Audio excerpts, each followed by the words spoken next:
एक समय की बात है, किसी गांव में एक साधु रहता था। वह भगवान का बहुत बड़ा भक्त था। निरंतर एक पेड़ के नीचे बैठकर तपस्या किया करता था। उसका भगवान पर अटूट विश्वास था और गांव वाले भी उसकी इज्जत करते थे। एक बार गांव में बहुत भीषण बाढ़ आ गई। चारों तरफ पानी ही पानी दिखाई देने लगा। सभी लोग अपनी जान बचाने के लिए ऊंचे स्थानों की तरफ बढ़ने लगे।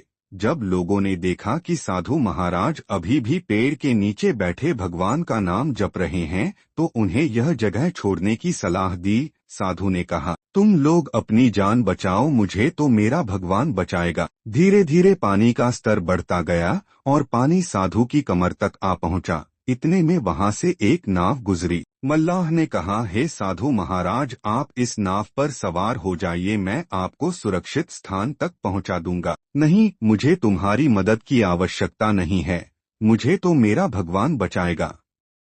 साधु ने उत्तर दिया। नाव वाला चुपचाप वहां से चला गया। शिवा, कुछ देर बाद बाढ़ और प्रचंड हो गई। साधु ने पेड़ पर चढ़ना उचित समझा और वहां बैठकर ईश्वर को याद करने लगा। तभी अचानक उन्हें गड़गड़ाहट की आवाज सुनाई दी।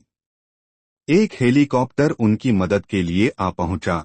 बचाव दल ने एक रस्सी लटकाई और साधु को उसे जोर से पकड़ने का आग्रह किया, पर साधु फिर बोला, मैं इसे नहीं पकड़ूंगा, मुझे तो मेरा भगवान बचाएगा। उनकी हट के आगे बचाव दल भी उन्हें लिए बगैर वहां से चला गया। कुछ ही देर में पेड़ बाढ़ की धारा में बह गया और साधु की मृत्यु हो गई। मरने के बाद साधु महाराज स्वर्ग पहुँचे और भगवान से बोले, हे प्रभु, मैंने तुम्हारी पूरी लगन के साथ आराधना की, तपस्या की, पर जब मैं पानी में डूबकर मर रहा था तब तुम मुझे बचाने नहीं आए। ऐसा क्यों प्रभु? भगवान बोले, हे साधु महात्मा, मैं तुम्हारी रक्षा करने एक नहीं बल्कि 3 बार आया। पहला ग्रामीणों के रूप में, दूसरा नाव वाले के रूप में और तीसरा हेलीकॉप्टर बचाव दल के रूप में। किंतु तुम मेरे इन अवसरों को पहचान नहीं पाए।